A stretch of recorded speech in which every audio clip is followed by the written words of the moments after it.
Wih, ramai orang. Malu nak shoot sini. Macam mana nak buat? Ada orang juga. Serius lah? Mana? Alamak. Assalamualaikum warahmatullahi wabarakatuh. Okey, untuk kali ni aku tak boleh nak gedik-gedik sangat sebab dekat Raya ramai. Saya lagi orang kata gong gila pula. Okey, aku nak bincangkan pasal epistaxis. Okey, apa itu epistaxis?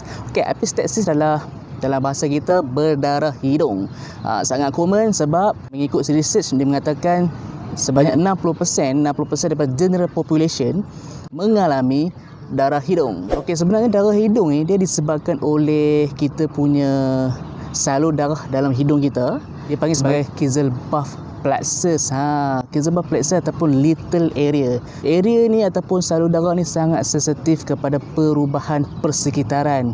Even udara kering pun dia boleh cederakan kita punya kapilari kat situ. So boleh menyebabkan darah. Epistaxis ataupun darah hidung ni kalau ikut secara detail dia ada anterior epistaxis dengan posterior epistaxis. Kalau anterior epistaxis dia berdarah, dia akan keluar dekat hidung. Betul kan? Kalau posterior epistaxis dia akan berdarah dekat hidung. Satu, dia berdarah masuk dalam rongga mulut, keluar dekat mulut. Dua, ataupun dia terus masuk dalam kita punya salur pernafasan ataupun salur makanan. Kalau dia masuk dalam salur pernafasan, dia akan menyebabkan aspiration.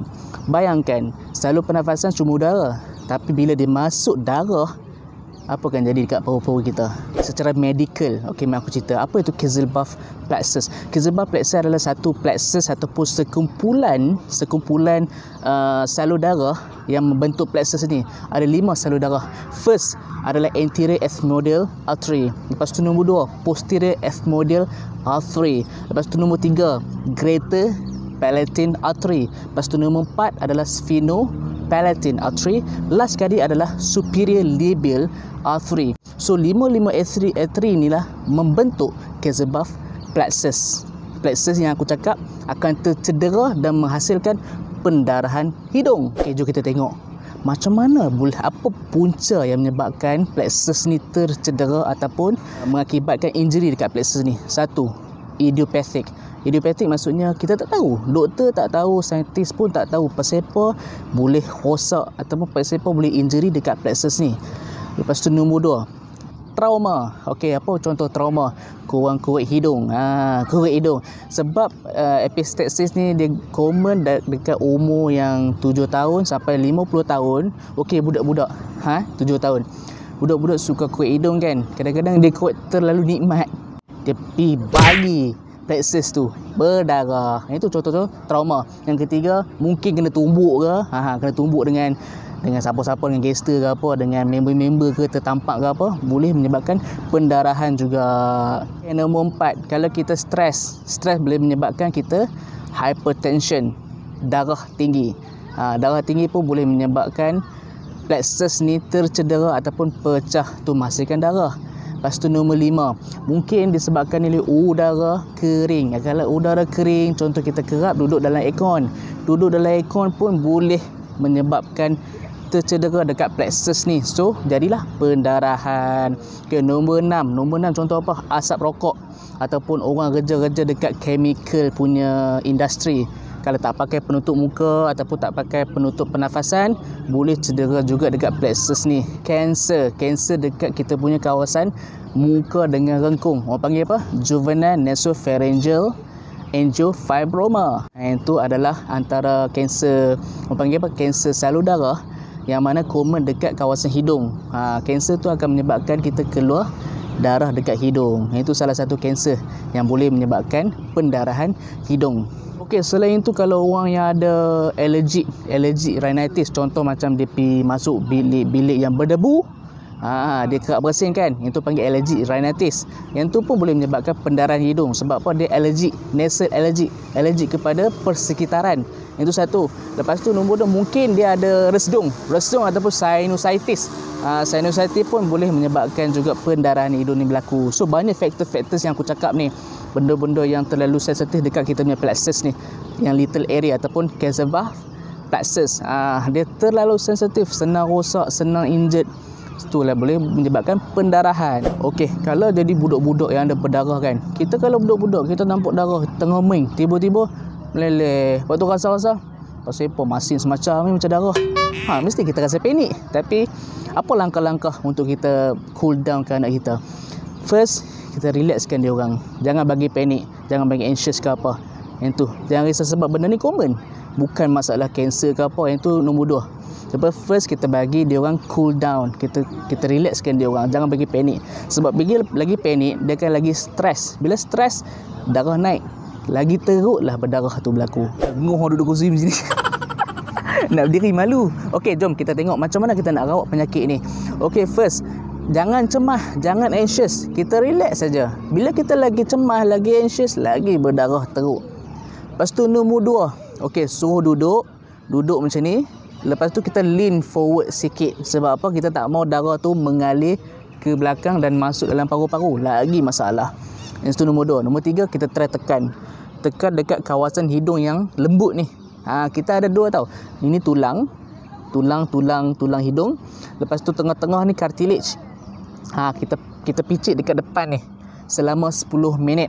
Mana tahu kita picit lama-lama, darah tu boleh stop. Kita bagi pressure dekat plexus tu. Kita bagi tekanan kat plexus tu, insya-Allah darah boleh stop selama 10 ke 20 minit.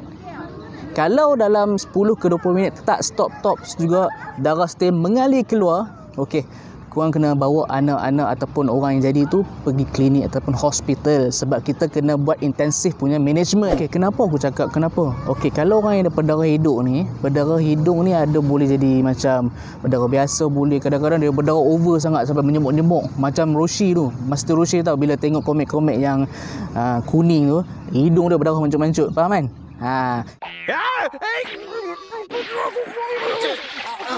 Kalau berdarah teruk sangat, kita perlukan medical attention. Sebab macam aku cakap tadi, nosebleed ataupun pendarahan hidung bahagi pada 2, anterior dengan posterior kan. Selainnya posterior ni dia mengakibatkan pendarahan yang sangat teruk.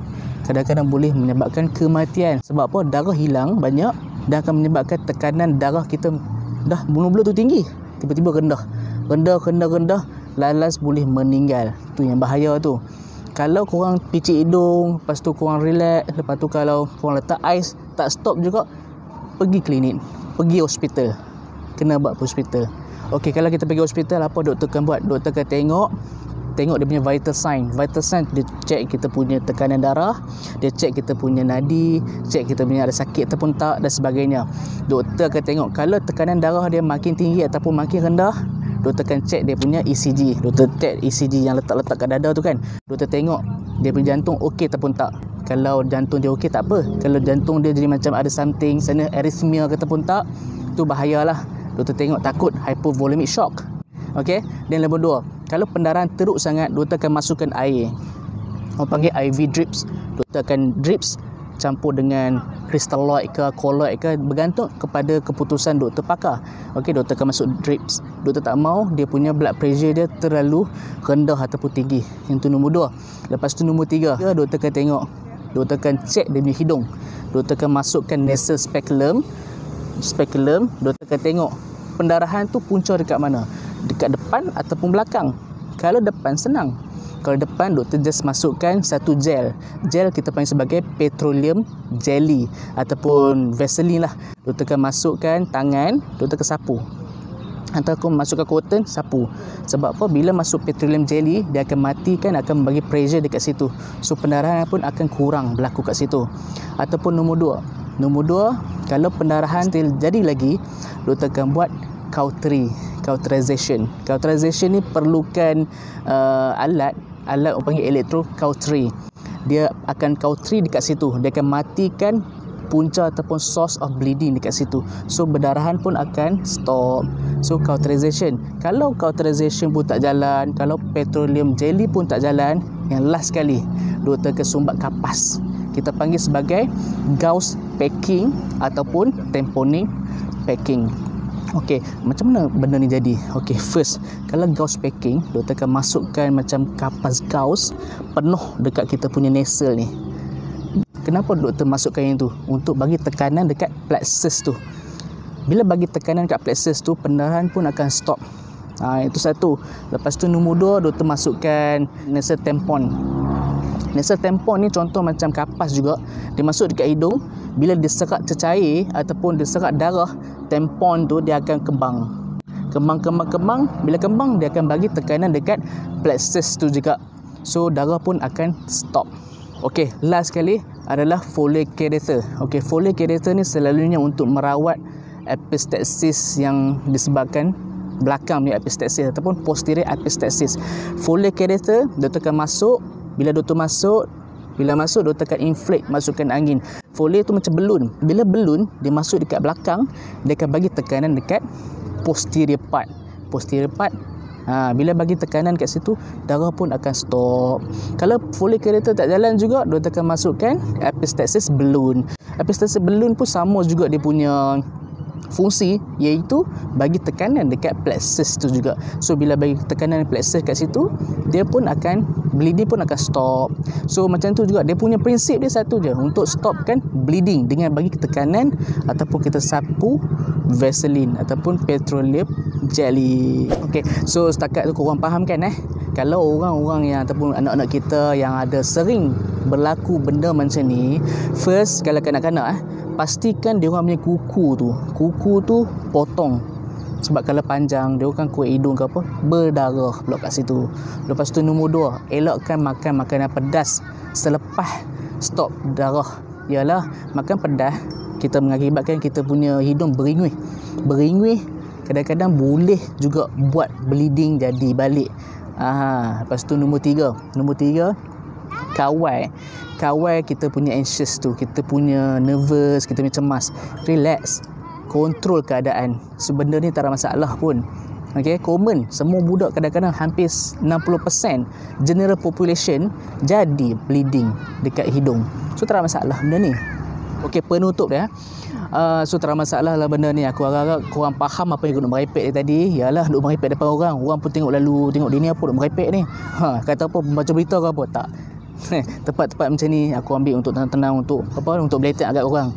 Yalah, topik-topik ni adalah member kita request. Dah lama di request, baru aku jawab hari ni. Sorry, minta maaf sangat-sangat. So aku harap aku dah explain dekat korang faham lah apa yang aku explainkan. So terima kasih banyak-banyak sebab nonton video aku sampai habis. So untuk next topik, insyaAllah aku akan bagi tahu dekat post aku. So terima kasih banyak-banyak ke orang-orang yang baru datang kat channel ni. Channel di Arwan Share ni, dia menyajikan ilmu-ilmu berkaitan dengan medik, perubatan dan fitness. Di samping tu aku selit juga dengan unsur-unsur lawak. So terima kasih banyak-banyak kerana support aku punya channel. Terima kasih banyak. Assalamualaikum warahmatullahi wabarakatuh.